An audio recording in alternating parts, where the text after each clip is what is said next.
I love the theory that Mihawk is the son of Shaki and Rayleigh, because it makes sense. Let's set aside the fact that Mihawk does look like the love child between the two. Shaki's real name is Shakuyaku, which means peony, a flower that matches the same floral pattern on Mihawk's pre-time skip cloak. The timeline also works in his favor. Shaki mentions that she was a pirate that Garp used to chase after. That's why it's speculated that she was on the Rock's pirate crew, which makes the God Valley incident much more emotionally complicated for Rayleigh. But this actually explains Mihawk's relationship with Shanks. Mihawk probably sought out his father and met Shanks on the Roger Pirates. And because they're expert swordsmen, I wouldn't be surprised if Rayleigh trained them to some capacity, making them rivals through and through. Did you know that there's a popular One Piece theory that Shanks can see into the future? And I'm not talking about future sight like Katakuri, I'm talking about months and years ahead. And it's because of this reason, which is why he gave Luffy the Straw Hat, because he could envision his future potential. Shanks also has a habit of predicting catastrophes before they occur, warning Whitebeard to recall Ace, which inevitably led to the Marineford War, warning the Gorosei about a certain pirate, most likely Blackbeard. Mihawk also backs up this theory. He's Shanks' rival, and one of his epithets is the Clairvoyant. And it's often speculated that after he fought with Zoro, he too foresaw his future potential. And as we know, Shanks is a perfect counter to Mihawk because he's the killer of observation, which means Shanks' Hawkeye is strong enough to cut off someone's future. So with that same token, he should also have the ability to manifest a future. Did you know that in One Piece, there's a Reddit user named GoDRoger that seems to know how the One Piece final saga will turn out? According to this theory, Luffy will travel 900 years in the past with the help of Kuma and Bonnie's powers. There, Luffy meets two brothers, which coincides with GoDRoger's ending, which describes a conflict between two brothers. Their names Prince Eam and Dryas, the heir to the throne, and the world government was formed by Eam plotting against Dryas with 20 other nations to steal the crown. As the story transforms, it will involve Luffy meeting Dragon, Enel's return, and a final battle between Luffy and Blackbeard in a dream world, ending with Luffy erasing devil fruits from existence by willing their return to nature. The Iceberg Theory. As we know, a devil fruit user's major weakness is the sea. Now, what I always thought was interesting was the fact that the Blackbeard Pirates are a crew entirely made up of devil fruit users. It's a contrast to the Straw Hats, which is a mix of both ability users and non-devil fruit users. If a devil fruit user falls in the sea, there's always someone there to rescue them, and that's because they're family. Unlike the Blackbeard Pirates, who are connected by loose bonds. What's very curious is the fact that Blackbeard named his officers the Titanic Captains. And what sank the Titanic?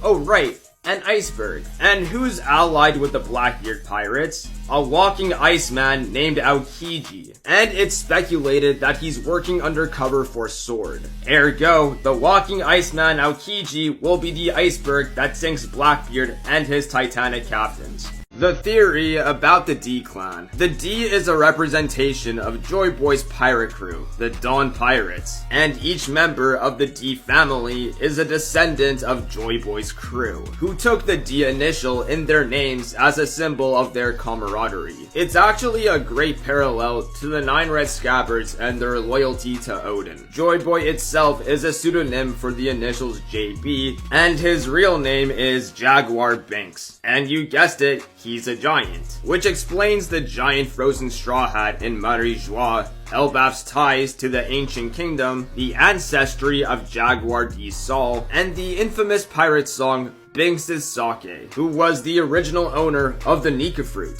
the liberator, the embodiment of freedom, whose will has been passed down the generations and now has been inherited by Luffy. Did you know that in One Piece, there's a theory that connects every final major player in the series as an aspect of the solar system? One of the most significant One Piece reveals was the naming of one of the 5 elders, Saturn. The word Gorosei translates to the 5 elder stars. Celestial dragons refers to celestial bodies, so logically the rest of the elders follow the same schema. Then we have the 3 ancient weapons, Poseidon or Neptune, whose Shirahoshi, Pluton or Pluto is Vivi, and lastly there's Uranus, darkness. Emu is the earth, best highlighted in her introduction in the Garden of Pangaea Castle, symbolizing the Greek god Gaia, the goddess of the earth, who's also the wife of Uranus. To no surprise, sun god Luffy is the sun. As for the moon, that's not Blackbeard, but Zoro. What Blackbeard is darkness, or the void of space itself, surrounding the celestial bodies and turning things back to the state of zero. The Awakening Theory. It's a fact that Devil Fruit awakenings affect their environment. Aokiji and Akainu permanently changed the landscape of Punk Hazard. A past user of the Goro Goro no Mi manipulated Raijin Island, and it's speculated that Joy Boy influenced the geography of Long Ring Longland. The entire island is stretched out, it's wacky, and the one person who loved it the most was Luffy. It also explains why Roger wished he could have been from Joy Boy's era. He was able to change the landscape with just his imagination. Was Blackbeard an experiment? I saw an interesting post from a couple months ago, saying that the next time we get Blackbeard content, that's when we'll learn about Dr. Vegapunk. And from chapters 1059 to 1061, that's played out exactly as predicted. Vegapunk from Egghead Island, a snowy country. Blackbeard born from a snowy country. And so the idea is that Blackbeard escaped from Vegapunk's lab as a failed experiment utilizing Rocksteady Zebek's DNA. And that's why he knows so much about Devil Fruits, because he learned all about it from Vegapunk.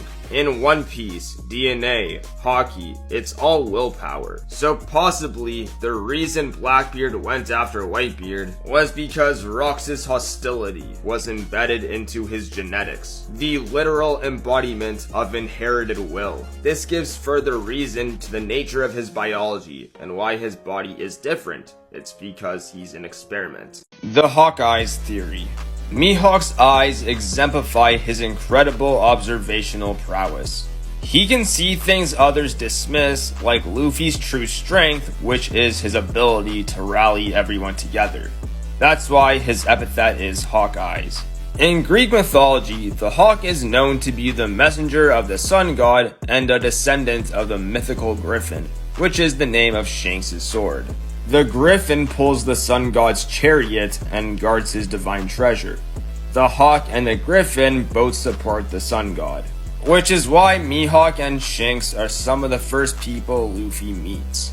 Does a water devil fruit exist in One Piece? With the varieties of all the elemental powers in One Piece, it's hard to imagine that something like a water devil fruit wouldn't exist. Especially abilities like Aokiji, who can affect portions of the sea. Now obviously there's cause for concern, as a devil fruit user's natural enemy is the sea. As Oda stated in an SBS, anything from rivers, pools, baths, and any kind of standing water will affect devil fruit users if they're submerged. But with stuff like rain showers or shallow pools, the user will be okay. But with that notion, a water devil fruit seems pretty overpowered.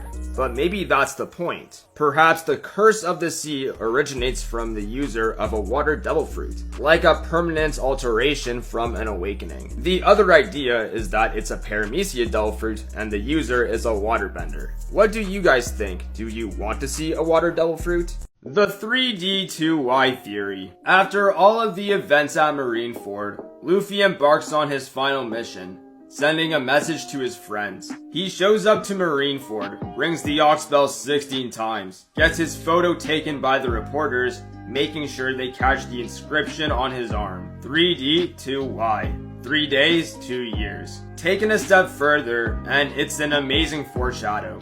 3 members of the Will of D, 2 Yonko. In Road to Laughtale, Oda revealed the highest bounties, and each of Kid, Luffy, and Law ranked in 6th place with 3 billion. 3 places with the number 6, or 666, which is the devil's number. Luffy and Law are known members of the D-Clan, and there's much speculation that Kid is as well. 3Ds changing the era, and taking down 2 Yonko, Kaido, and Big Mom. The Inherited Will Theory. It's been confirmed that Zone Devil Fruits have a will of their own, meaning that every Zone user's belief system is slightly warped by the fruit that they ate. But I believe this extends to all Devil Fruit users. Big Mom wasn't born evil, she was an oblivious, reckless child, but her malice was inherited after she ate Mother Caramel, gaining the abilities of the Soul Fruit. She even started calling herself Big Mom. Bon Clay and Bartolomeo fall under this circumstance as well because of the previous users. Sure, they are beloved characters, but they still fall under the moral gray. Bon Clay was an assassin and a bounty hunter, and Bartolomeo is a belligerent, chaotic wildcard.